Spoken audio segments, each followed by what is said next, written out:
In a relationship, there are two fears that most of us are carrying, and it's either I'm going to lose myself to the relationship or I'm going to end up alone. And here's the problem. These two different fears, they pull in opposite directions. One makes you afraid to go all in because you're worried. You've been in a relationship before where you gave everything, you lost yourself. Maybe you even gave up your dreams, your passions, your hobbies, and didn't recognize yourself. And one day you woke up and you realized there is no more of me and I don't know where I went anymore. Then there's the other fear, and it's just as real, that if you don't give enough to the relationship and invest or even make some compromises, you could end up alone. So either way, it feels almost impossible to fully be in a relationship and fully be yourself. So it's really hard to feel like you can be in or out and actually feel okay. If you've felt this tension before, you know exactly what I mean. And if you're in it right now or you worry about ending up in that spot in the future, this video is going to give you a different way to understand what's happening when you have these two different tensions or fears pulling you in opposite directions. But also, in this video, I want to show you a way that moves you out of that push and pull and into something much better, something much more stable, something more holistic. The kind of relationship where you can have you and be in something much more stable. It's what I'd call a co-committed or co-creative relationship where you don't have to lose yourself, but you also don't have to lose that intimacy and that closeness that you crave and want, where who you are actually strengthens the connection and the connection expands because of who you are and it expands you. But to get there, we have to admit something first. Relationships require this balance that most people were never taught how to hold. 'Cause after all, when darkness falls, what do we have except you and me? Let me start with something that might surprise you. Merging with another person is not the problem. The challenge isn't merging itself, it's not understanding what you've actually signed up for when you enter a relationship. Because in a real partnership, your outcomes and your experiences in your lives, they're linked together. So what you do affects your partner, and what they do affects you. And over time, you naturally shape each other, affect one another. And that's not losing yourself, that's merging, being influenced, and influencing. And that's a relationship doing exactly what it's supposed to do. That's not dysfunction, that's actually a high functioning relationship. And when it works well, it doesn't erase you, it actually requires something called differentiation, which is difficult for many of us because differentiation means you can stay connected to someone, but also you don't have to lose your sense of self. You can be a different person. You can merge and you can join while still having you. You can be influenced without being overridden.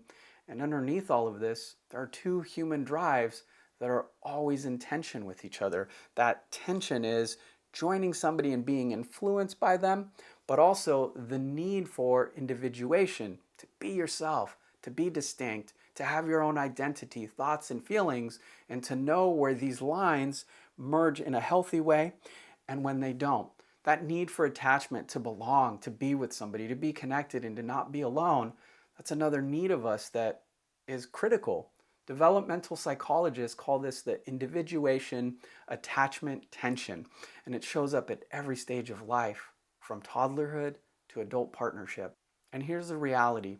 If you lean too far into individuation, into being an individual, you protect yourself, but you also lose connection, you lose merging. And if you lean too far into attachment and connecting and merging, you can also start to lose yourself too. Healthy relationships aren't about choosing one. It's not about just choosing yourself or partnership. Relationships are really about learning how to hold both at the same time. Most people, they don't struggle in relationships because they want the wrong thing. Most people don't struggle in relationships because they want the wrong thing. They struggle because they don't know how to hold two right things, two healthy things to want at the same time. And when that balance is off for long enough, that's where things start to break down. This is where interdependence gets fragile. Because if you don't trust your own perception or your own intuition or thoughts and feelings, you can't navigate something that's constantly being shaped by influence of you and influence of the other person. The relationship or even yourself is being influenced all the time with somebody else. And having self-trust in a relationship, that's a very specific type of balance. And that type of balance, that's a lot for people, especially for any of us who have ever been shaken, heartbroken, divorced, or had something go wrong in a relationship. When we lose ourselves in a relationship, we lose something, and it's what we call self-erasure. Here's what's actually happening under the surface. Your nervous system, it learned to stop sending signals when those signals caused problems or caused you more frustration and pain, and you couldn't listen to them. So you stopped hearing yourself because listening or tuning into yourself made you feel unsafe. Self-erasure is what happens when over time you override your own signals to maintain connection with the other person. So you start performing intimacy while losing that intimacy or that connection to yourself. You stop saying what you really think. You stop acting on what you really feel.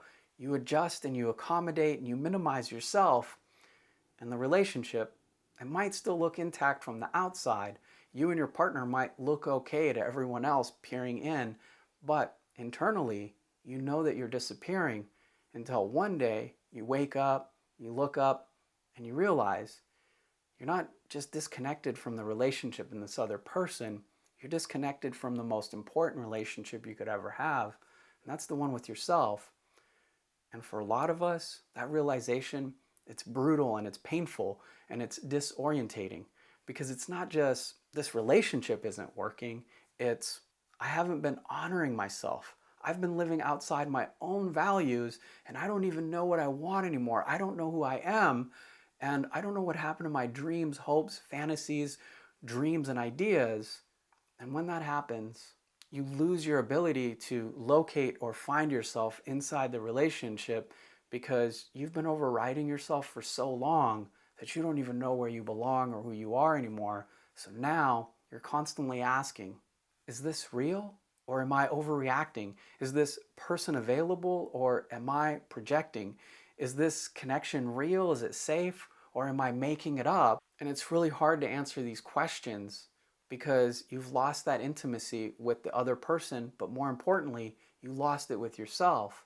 Because true intimacy, real connection, it requires trust that you'll know when something's wrong, that you can speak up, that the other person will adapt with you, but also that you can listen and trust yourself. You either pull back or you over monitor everything, you become hypervigilant, avoidant, and anxious. And both these patterns, they're self-trust problems.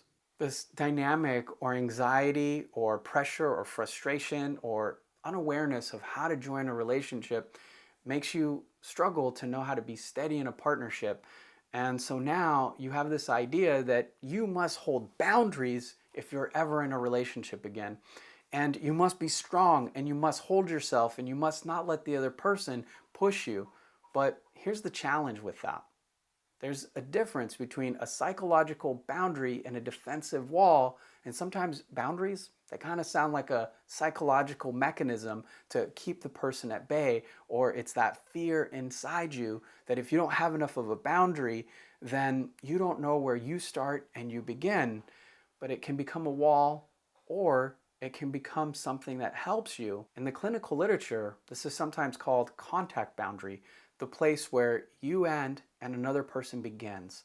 And that kind of boundary can be very healthy. It's not a wall, it's a membrane, something permeable but also intact.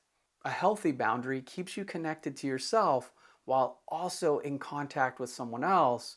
But if you've lost yourself in relationships before, then it's possible that you're not really creating a boundary, you're creating a wall. You're creating something that cuts off contact so that you're not affected and you don't have interdependence. Instead, you're blocking influence. Instead, you're creating a distance, and you're doing it because you're also not safe merging or joining with somebody.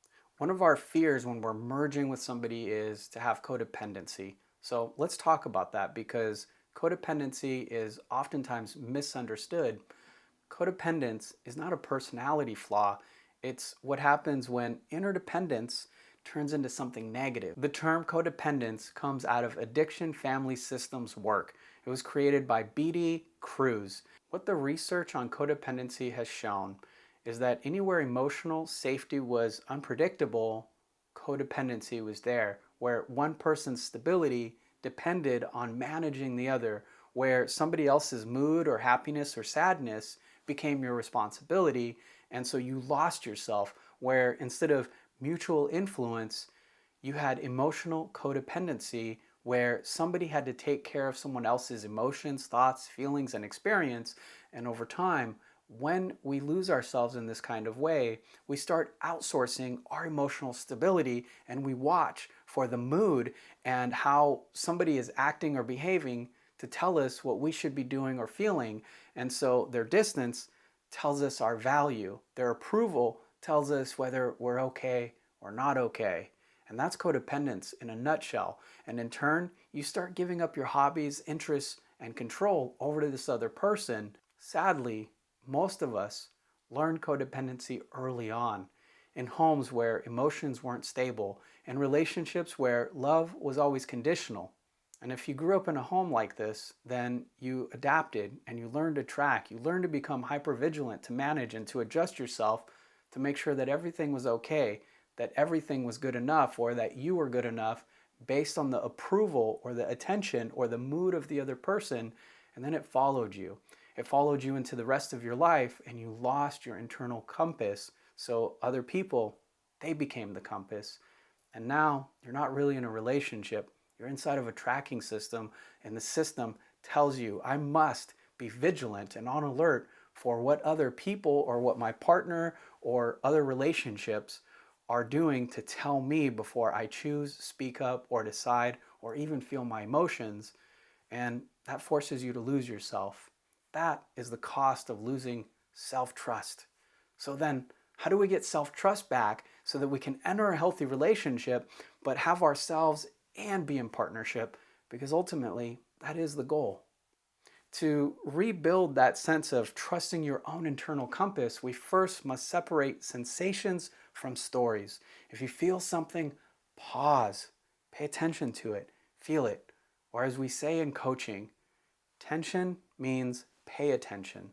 Notice how you feel and how that sensation or thought moves. Instead of trying to do something immediately and trying to control that mood or that emotion or make it okay, don't dismiss it yet. Get curious about it. That sensation or that fear, it's data. And all sensations are information, and all sensations that you feel are designed for you, and they come from you. These signals and the interruptions that you feel inside yourself, it's not always accurate data, but it is data.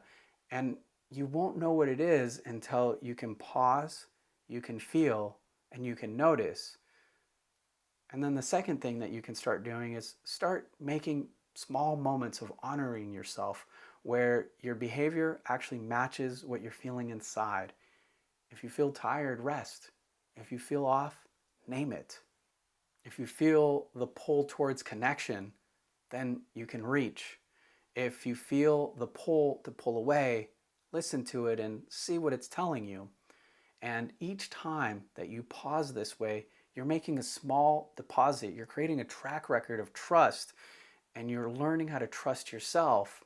And then third, and this is advanced work, let yourself be influenced. Let your partner affect you to some degree, and then check with yourself. Am I still here? Do I still know what I think and what I feel? If yes, that's independence working. If not, that's information. Not failure, information, data. And here's the real shift. You're not learning how to be independent. You're learning how to function inside an interdependent relationship without losing yourself, without losing your center. There's a saying that you've probably heard 1,000 times. You have to love yourself before you can love anyone else. I want to push on that for a moment. Not because self-love doesn't matter, I think it does, but because it sets up a finish line that doesn't exist, that we don't ever really arrive to, but we're always striving towards. The truth is, we learn how to love ourselves through how we are loved. We learn how to love ourselves the way that someone sees us and stays with us and chooses us. And that teaches us something about our own worth that you can't completely get alone by sitting, meditating, or doing affirmations of, I love myself. Instead, you get it through loving someone and being loved by someone. So it's not either or, it never was. You don't have to have it all figured out before you let someone in. It's in the loving and in the being loved. That's where the real learning happens. That's the healing power of a real relationship. And I think the conversation around boundaries and self-protection is important, but it's been incomplete because the people I've seen do the real work, they didn't do it by building higher walls or having stronger boundaries. They did it by rebuilding trust with themselves first, and then also and with someone else. The work starts with you, not because the relationship doesn't matter, but because you can't find your way back to someone else until you found your way back to yourself first. And then you strengthen those skills by being inside of a relationship and listening to the other and listening to yourself. Now, if this video and content like this resonates for you, leave me a comment, give a subscribe, and more than anything, if this fits for you or you want to share it with somebody, please do so. I've got 2 videos that will hit differently after this one, and I'll be linking them below. But in the meantime, take care of yourself. And if you can, let someone else help you do that too.